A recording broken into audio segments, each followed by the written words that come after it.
साथियों नमस्कार, मेरा नाम प्रशांत है और आप देखना शुरू कर चुके हैं आपका अपना channel the conflict lens TCL। देखिए, जंग का आज तीसरा दिन है और तीसरा दिन आते आते ईरान ने इस जंग में अपनी एक स्टेबल पोजीशन हासिल कर ली है। कम से कम तस्वीरों से ये समझ में आता है, उसके हमलों से ये समझ में आता है। उसने अपनी एक स्ट्रेटेजी के तहत हमले शुरू किए। उसने डायरेक्ट अमेरिका को हिट करने की बजाय मिडिल ईस्ट में जो गद्दार बैठे हैं, जो अमेरिका के सरपरस्त बैठे हैं, उनकी गर्दन दबोचनी शुरू की। लगभग नेटो सहित तमाम सारे अमेरिका के जो साझेदार हैं, उनके जो बेस है मिडिल ईस्ट में, अलग अलग जगहों पर उसने लगभग 36-37 जगहों पर उसने अभी तक हमले किए। ये एक शुरुआती अपडेट है, लेकिन इस वीडियो में जो मैं आपको बताने जा रहा हूं उसके 3 प्रमुख हिस्से होंगे। पहला हिस्सा कि कैसे दावा किया जा रहा है कि अमेरिका के एक बड़े सैन्य अधिकारी को, एक बड़े कमांडर को मार गिराया है ईरान ने। ऐसा दावा किया जा रहा, पुष्टि अभी नहीं हुई है। उस खबर के बारे में मैं विस्तार से बताऊंगा। इजराइल और अमेरिकी हमलों में ईरान के भीतर, ईरान में गांधी हॉस्पिटल को बर्बाद किया गया है। गांधी हॉस्पिटल, महात्मा गांधी हॉस्पिटल, महात्मा गांधी के नाम पर ईरान में बनाया गया हॉस्पिटल को बर्बाद किया गया, तबाह किया गया है। वो तस्वीरें मैं आपको दिखाऊंगा और कैसे डोनाल्ड ट्रंप का उसका दांव उल्टा पड़ गया है।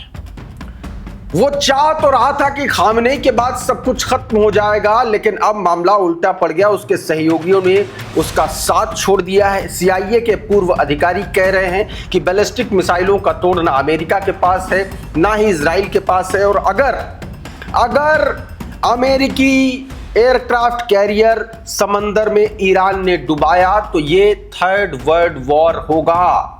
बहुत सारी तस्वीरें, हाँ, एक और तस्वीर अभी मैं तुरंत आपको दिखाऊंगा जिसमें ऑयल रिफाइनरी को निशाना बनाया है और नेस्तनाबूद कर दिया गया है। अमेज़न के डेटा सेंटर को निशाना बनाया है, उसकी ताजा तस्वीरें आपको दिखाऊंगा। इसके अलावा और भी बहुत सारे अपडेट्स हैं, लेकिन सबसे पहले जरा इस तस्वीर को देखिए। ये जो इमारत है, बताया जा रहा है कि इस इमारत में ईरान की मिसाइलों के जरिए, ईरान के ड्रोन के जरिए, ईरान का शाहेद 136 ड्रोन, उसके जरिए अमेरिकी कमांडर्स को निशाना बनाया गया और बताया जा रहा है कि उसमें उनकी मौत हुई है। ग्लोबल सर्विलांस ने इस खबर को लेकर के दावा किया है। आपकी स्क्रीन पर देखिए, ये ट्वीट है, इसमें बताया गया कि Iranian Shahed 136 drone assassinates US commanders at Riyadh Hyatt Regency hotel. Riyadh में हयात रेजेंसी होटल में अमेरिकी कमांडर्स जहां पर थे, वहां पर शाहेद 136 ड्रोन जो है ईरान का, उससे हमला किया और इस इमारत पर वो ड्रोन डायरेक्ट हिट किया और उसके बाद बताया जा रहा है इसमें अमेरिकी कमांडर्स मारे गए हैं। ये बीती रात की तस्वीर है जो मैं आपको दिखा रहा हूं। इसमें दोस्तों इस बात को लेकर के दावा किया गया और दावा देखिए इस तस्वीर में भी किया। ये जो तस्वीर आप धुएं का गुबार उठता देख रहे हैं, बताया जा रहा है कि मिडिल ईस्ट में मौजूद अमेज़न का जो डेटा सेंटर था उसको उड़ा दिया है ईरान ने इस डेटा सेंटर को उड़ा दिया है। और इसी को लेकर के ये बात कही जा रही है कि ईरान अपनी बड़ी स्ट्रेटेजी के तहत काम कर रहा है। दरअसल वो अमेरिका और इजराइल पर सीधा तगड़ा अटैक करने की बजाय वो मिडिल ईस्ट में मौजूद उनके सरपरस्त और जैसे सऊदी अरब, दुबई, ओमान, बहरीन जैसे जो मुल्क हैं, उनकी गर्दन दबोच रहा है और उन पर अटैक कर रहा है, ताकि उनको यह समझ में आए कि क्या हश्र होता है ऐसे जॉइनिस्ट का साथ देने का।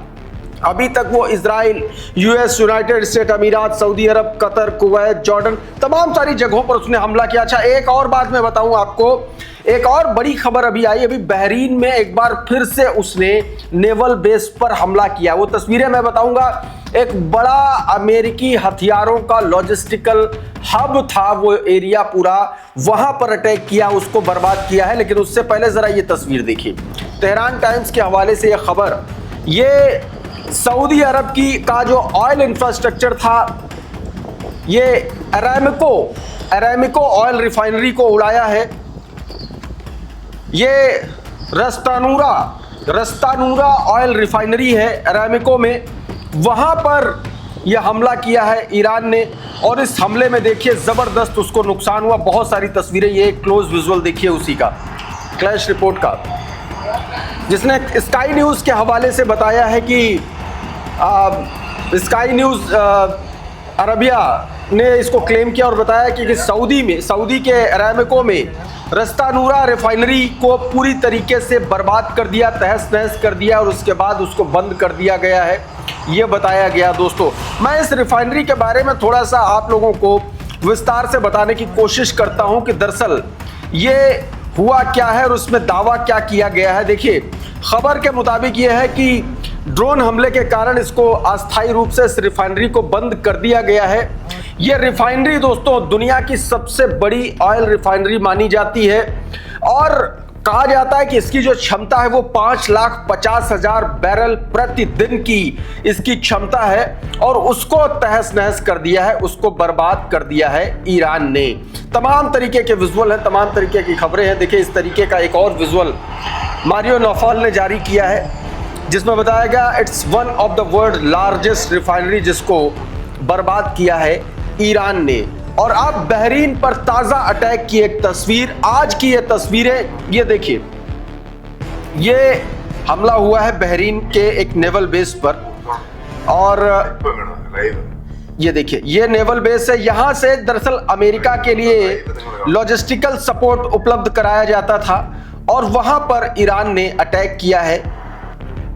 साफ तौर पर अपनी स्क्रीन पर आप देख सकते हैं ये तेहरान टाइम्स का ट्वीट, जिसको लेकर के बताया गया the moment an Iranian missile struck Salman port in Bahrain के सलमान पोर्ट को निशाना बनाया गया। The port was reportedly transporting American logistical equipments. जो लॉजिस्टिकल सपोर्ट था वो यहाँ से अमेरिका को उपलब्ध कराया जा रहा था, प्रोवाइड कराया जा रहा था। ये उससे जुड़ी दोस्तों तस्वीरें। इतना ही नहीं, टर्की पर भी हमला किया है, टर्की पर भी अमेरिकी बेस पर हमला किया। ये तस्वीरें देखिए जरा। Evet, şu an çatışmalar bir hayli şiddetlendi. Çok yoğun atışlar yapılıyor. Eşref Maksut'ta. ये पहली तस्वीर है जब टर्की के यूएस बेस पर हमला किया है। अमेरिका का ये यहाँ पर बेस है और यहाँ पर भी हमला किया। देखे, तीसरे दिन ये हमला ईरान ने वहाँ पर भी कर दिया, टर्की में भी हमला कर दिया, जिसमें यह बताया जा रहा है कि टर्की का जो बेस है इंसरलिक बेस, वहां पर टर्की के एनाडा शहर में ये बेस बताया जाता है और यहां पर ये बड़ा सैन्य अड्डा है अमेरिका का, वहां पर हमला किया गया है। और नेटो का एक तरीके से गठबंधन का आधार भी इस अड्डे को माना जाता था, यानी कि सीधे तौर पर जो गर्दन दबोच रहा है वो नेटो के भी गर्दन दबोच रहा है ईरान। तेहरान टाइम्स ने इस चीज को लेकर के आज की क्या स्ट्राइक हुई है उसको लेकर के एक पूरा थ्रेड जारी किया ट्विटर हैंडल पर। जरा आपकी स्क्रीन पर ये अलग अलग ट्वीट्स हैं, इसको समझिए। बताया गया कि Iran IRGC has issued 9th statement regarding operation true promise 4। True promise 4 के तहत इसमें बताया गया the 10th wave opened massive gates of fire upon the occupied territories with the manoeuvre Khyber मिसाइलों के जरिए हमला किया गया है 9वें चरण के हमले में, जिसमें बताया गया जो निशाना बनाया गया उसमें तेल Aviv military base, security centre, Haifa और इसके अलावा कई सारे इलाकों में ईरान ने हमला किया है। अच्छा, इसी ईरानी हमलों को लेकर के तेल अवीव के ताज़ा हालात भारतीय पत्रकार भी कवर कर रहे हैं। न्यूज़ नेशन के पत्रकार मधुरेंद्र कुमार वहीं पर मौजूद है, राहुल डबास भी वहीं मौजूद हैं। मधुरेंद्र कुमार उसी जगह पर पहुंचे जहां पर बीती रात जबरदस्त अटैक किया है। मधुरेंद्र कुमार क्या कह रहे हैं, छोटा सा हिस्सा, बहुत छोटा सा हिस्सा आप सुनिए जरा। ये दृश्य आपको बतलाने के लिए काफी है कि किस हद तक ईरानी मिसाइल ने इस इलाके को बर्बाद किया। एक और तस्वीर देखिए, दुबई पर ताजा स्ट्राइक की तस्वीरें हैं। ये देखिए, ये ईरानी मिसाइलों के हालात देखिए, अफरा तफरी का माहौल है। देखिए,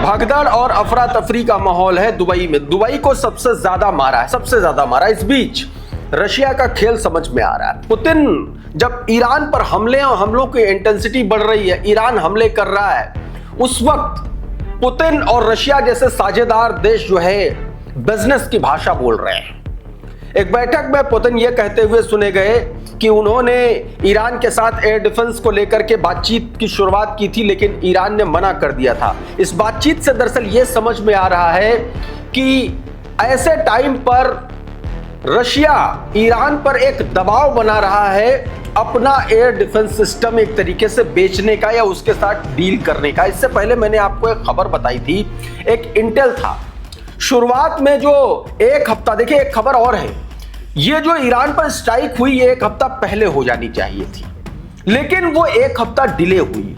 इसके बारे में देखिए ये खबर भी है जो बता रही है कि एक हफ्ता ये पूरा का पूरा गेम जो है वो डिले हुआ। तमाम सारी खबरें हैं इजराइल की जो ये बता रही हैं। उसके पीछे का एक बड़ा वाजिब कारण बताया जा रहा है, क्योंकि ईरान को रशिया ने पूरा का पूरा अपना इंटेल इस्तेमाल करते हुए अमेरिका और इजराइल का जो पूरा वार प्लान था उसको ईरान से साझा किया और उसके बदले ईरान के साथ डील की हथियारों की। और अब जब युद्ध में ईरान है उस वक्त फिर ईरान के साथ डील का दबाव एक तरीके से बनाने की कोशिश एयर डिफेंस को लेकर के।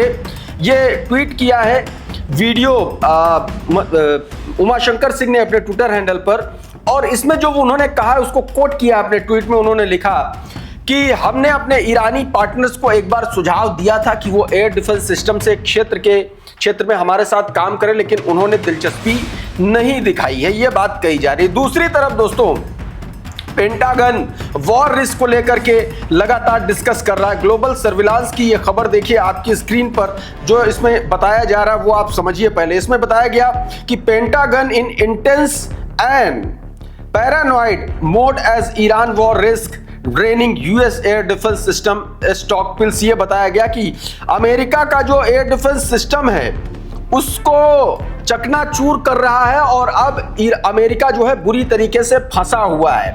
ईरान एक तरीके से बताया जाए वॉशिंगटन पोस्ट की रिपोर्ट के मुताबिक पेंटागन और ट्रंप प्रशासन के बीच कई सदस्यों में भीतर यह चिंता बढ़ रही है कि ईरान के साथ ये चल रहा संघर्ष नियंत्रण से बाहर हो सकता है। यह बात दोस्तों इसमें कही गई है।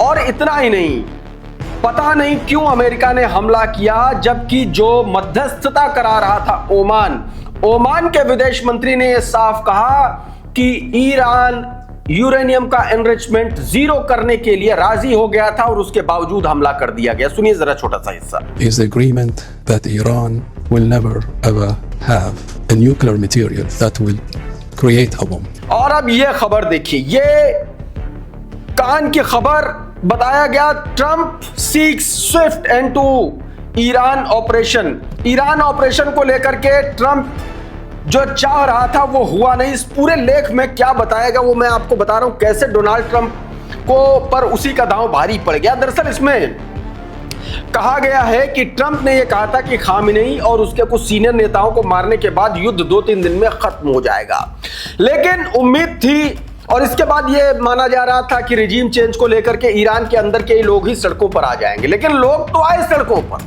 लेकिन खामेनेई और रिजीम के खिलाफ नहीं, रिजीम के सपोर्ट में आए। अब ये दोस्तों भारी पड़ गया। अब इसीलिए ये कहा जा रहा है कि सीधे तौर पर यह दांव उल्टा पड़ गया और ये जंग जो है लंबी चलेगी। और वैसे भी ईरान ने मना कर दिया है, कहा जा रहा है कि वो दौड़ा बाकी देशों के पास जा रहा है कि किसी तरीके से ईरान से बोलो कि हम जंग रोकना चाहते, वही स्थितियां कर रहा है। इसी को लेकर के CIA के अफसर, पूर्व ऑफिसर जॉन किरियाकू का एक बयान निकल के सामने आया, जिसमें वो साफ कह रहे हैं कि अगर ईरानी विमान वाहक पोत को डुबा देते हैं तो ये तीसरा युद्ध होगा, विश्व युद्ध होगा। सुनिए जरा क्या कुछ कहा। Have them. They've purchased them from the Chinese. They've also purchased them from the Russians. Well, we're not sure that we can defend against an Iranian supersonic missile. और कीर स्टारमर में भी कह दिया कि भैया हम साथ नहीं देंगे, हमने इराक की गलती हम दोबारा नहीं दोहराएंगे। वैसे भी एहसान फरामोश ट्रंप, उसने बताया था कि नेटो ने कुछ नहीं किया था। और अब देश क्या कह रहे, देखिए अशोक कुमार पांडे ने यह वीडियो जारी किया क्लैश रिपोर्ट के हवाले से, जिसमें वो कह रहे हैं कि हमें इराक की गलती याद है, हम वो गलती दोहराएंगे नहीं, हम ईरान पर कोई हमला नहीं करेंगे, साफ कह दिया। देखिए ईरान और इजराइल बराबर बुरी तरीके से फंसे हुए, कोई साथ नहीं दे रहा है। तो दोस्तों अभी के इस वीडियो में बहरहाल इतना ही। बहुत बहुत शुक्रिया, बहुत बहुत धन्यवाद। आप जुड़े रहिए आपके अपने channel the conflict lens TCL के साथ। नमस्कार।